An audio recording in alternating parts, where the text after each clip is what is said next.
Hi guys, so in the last couple of videos we've been talking about equivalence and I want to do another video about that. So in the first video we talked about equivalence at the level of words, which we consider to be the smallest molecules of meaning. Then we talked about equivalence at the level of things bigger than words, like sentences and like phrases and clauses. Now we're going to go into my favourite bit, which is equivalence of grammar. Now, if you were to buy a book like, where is it? Like this one right here, 501 Spanish Verbs for Spanish, right? Literally, there's exercises at the beginning where it kind of says to you, oh, this grammar thing works just like English, and that one doesn't. And then this bit works like English, and that bit doesn't. And this bit works like English, and this bit works like English, and that bit doesn't.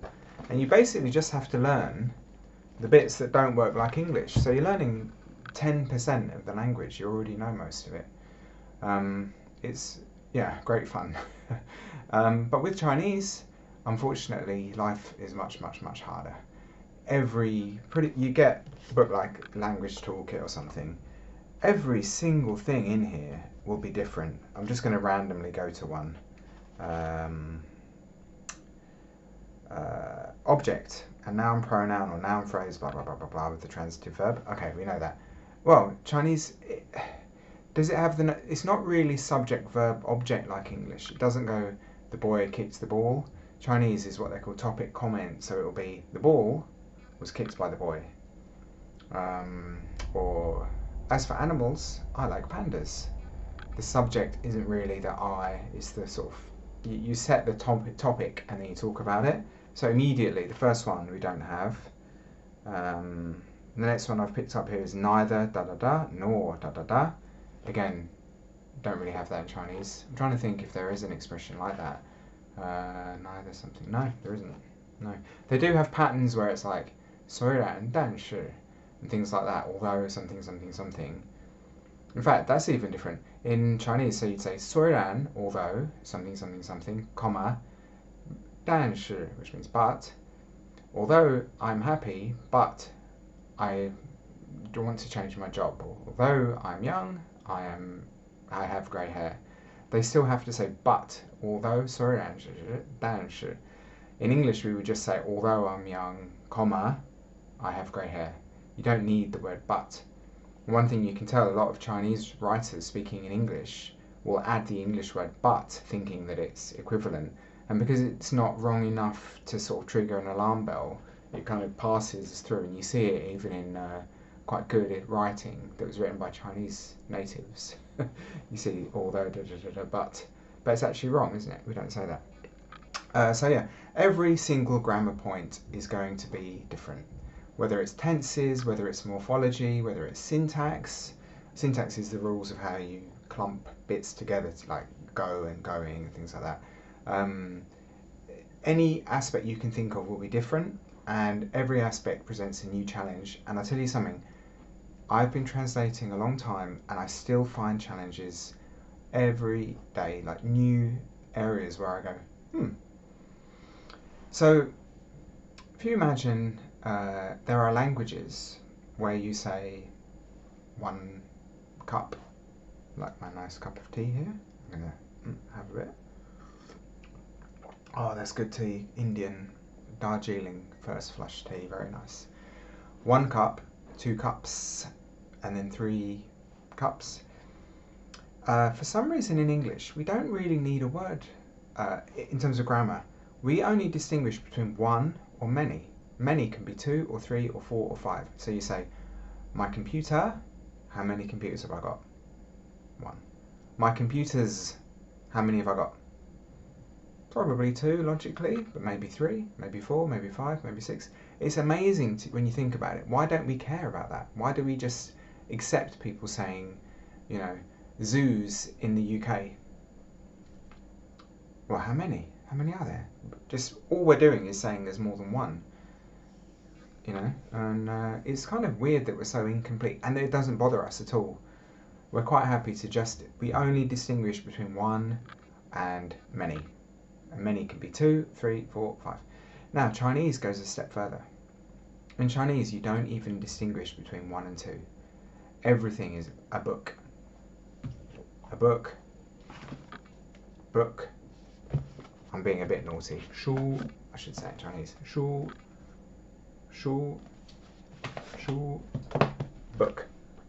They don't really distinguish in the same way as we do between 1, 2, 3, 4, 5. And it seems amazing to me that that doesn't bother people. But it's amazing that in English we can't say 3 or 4 or 5. It's amazing. And it doesn't bother us. We don't even notice it. Creates a fun problem for translators. If you get an article called Beijing's nuclear power plant, well, how many are there? And the honest answer is you have no way of telling from the source text. Their grammar doesn't convey the same amount of information. They could choose to say, if they wanted, Beijing's 1 power plant or something. But if they choose not to, because Chinese readers are happy not to know, well, we have to be happy not to know. But we can't be happy not to know, because I need to decide whether or not to put an S there. So this is just one challenge, and this is constant. You've often heard the expression Middle Kingdom for China. It's actually Middle Kingdoms, because there were 3 at least during that time when the term was coined. So that's that. Then you've got tense. Yesterday I went, tomorrow I go, blah, blah, blah, blah. And Chinese doesn't really have tenses either. So how do you convey the meaning? Okay, so in a certain tense, we change the verbs in a certain way to convey some other aspect like time or something. You don't do that in Chinese. You either specify the time using a word, like you say, yesterday I eat breakfast. That sounds so wrong to English ears, but it's actually exactly what Chinese people say. That's why you can see why it's very, very hard for Chinese learners speaking English to get the tone, to get the tenses. In fact, you very, very, very, very rarely hear it. Even really high level learners who are native Chinese, it's like your brain has this switch, and it's just so hard to switch it the other way. Just like for foreigners, we can never get the Chinese tones. You know, you just, even the very, very, very best, if you listen long enough, they will slip up. They will slip up eventually. But yeah.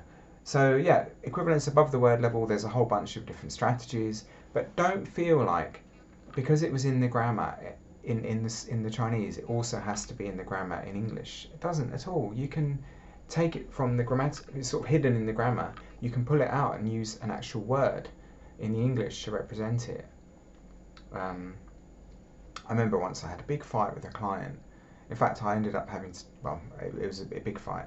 But basically, they didn't like my first sentence, and that put them in a sour mood. And then the whole document, they hated it because the first sentence put them right off. Basically, it had, in Chinese, it said something like, 我们正在进行da da da da da da da. We are, 正在 is a marker that kind of means, refers to something we are doing right now. And it's very often translated as currently. But looking at the context, I felt like I don't need to add the word currently because I'm going to use the ing form in English. And the ing form is used when something is currently happening. So you don't need to say we're currently working on it. You can just say we are working on it. And it makes sense, right? We are working on it. When is it being worked on? Right now. You don't need that extra word. And it was lengthy sentences and I wanted to just shave off a few extra words. Yeah, and they didn't like it. They were like, you've missed the word. You didn't say 正在, which means in their dictionary, if you look it up, it tells you that it means currently, and it doesn't. It's a grammatical marker that kind of, sort of, half, kind of, quarter means currently. So yeah, you can use grammar to convey words. You can use words to convey grammar. Really good translators are very comfortable really messing with the grammar and understanding this isn't meaning, this isn't what the speaker was saying. He had to say it like this because grammar constrained him. The speaker, he or she, never realized they were constrained by the grammar. You know, a Chinese writer doesn't think, oh, I wish I could express that there were 3 power stations in Beijing. They just say it how they say it. But translators, we have to add in that extra meaning. And we should understand it wasn't a choice that we're now breaking of theirs. We're we have to make a choice, whereas they didn't. That's the way to think of it. And you have to make the choices. And if you try and hide from them, you end up with this junky kind of what's called an under translation, which is not what the customer needs at all. So anyway, be aware, equivalence at the level of grammar, and I hope that helps, and I'll see you soon.